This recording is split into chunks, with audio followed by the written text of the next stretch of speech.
Welcome back to NAC Edition. I'm Bridgette Taylor. Let's get the latest from the NFL. Former Baylor superstar Robert Griffin III has recently signed a one-year agreement with the Baltimore Ravens to be the backup quarterback to Baltimore's own quarterback stud Joe Flacco.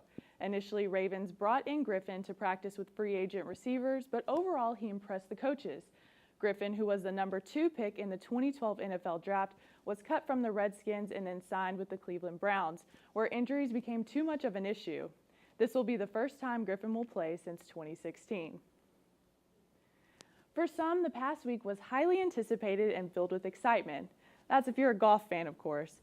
The Masters kicked off April 5th and ended April 8th on the Augusta National Course with a grand prize of a whopping $11 million that is split between each golfer who makes the final cut. So who is the lucky winner, you ask? Let's take a look at the latest. Jordan Spieth finished the first round at Augusta with an under 7 par and a first-place lead. Spieth won the Masters in 2015 but fell short years after. He had 2 birdies on the front and went on a 5-birdie run coming home. Tiger Woods returned to the Masters after a 2-year injury absence. He missed a lot of opportunities during the first round, but Masters viewers got multiple glimpses of the old Tiger.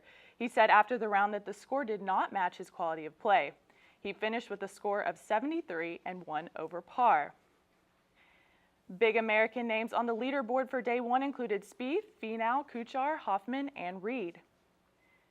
Day 2 looked quite different, having Patrick Reed lead the race with a 9 under par. He had 3 straight birdies on 3 different occasions. Reed finally got his first top 10 in a major at the 2017 PGA Championship, and with his 5 PGA Tour wins, he is trying to wrap up the Masters on top for day 3.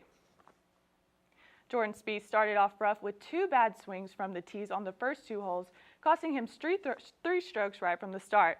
But things started to look up after 2 birdies led to an under par back 9, earning him a 4th spot on the leaders board. Rory McIlroy had birdies on 5 of the 8 par 5s from the opening rounds and was able to save pars and keep a good balance, earning him a tied number 4 spot ending day 2. Day 3 continued to look positive for Texas native Patrick Reed with an under 14 par.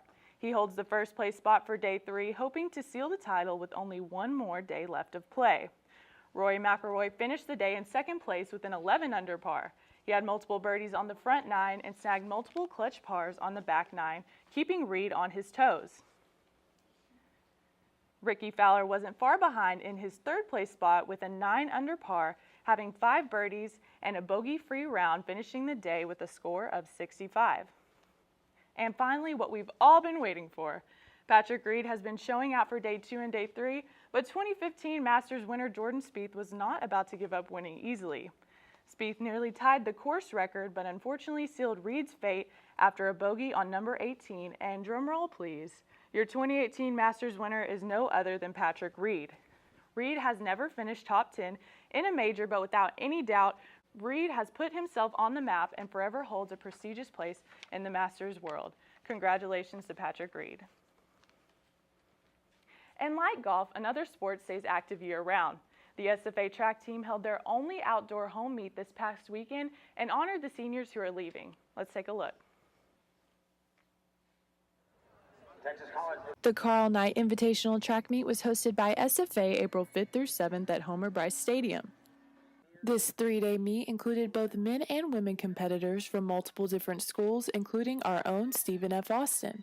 Senior SFA participants were also honored during the meet because this would be the last time they would ever run on their home turf.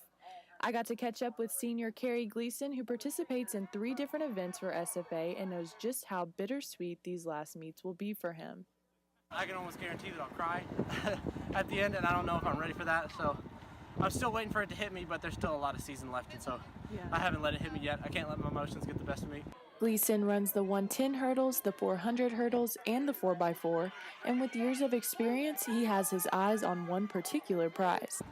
Nationals. I have a really good shot at going to Nationals for the 400 hurdles, and that's in Eugene, Oregon. I've been one time as an alternate, and it was the greatest trip of my life.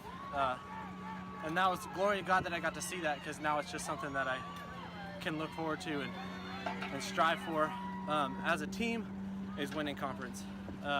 We came just so close indoor, and we went into indoor thinking we didn't have a shot, like a snowball's chance. And so to be that close and not think you had any kind of chance just kind of got me amped up for outdoor conference.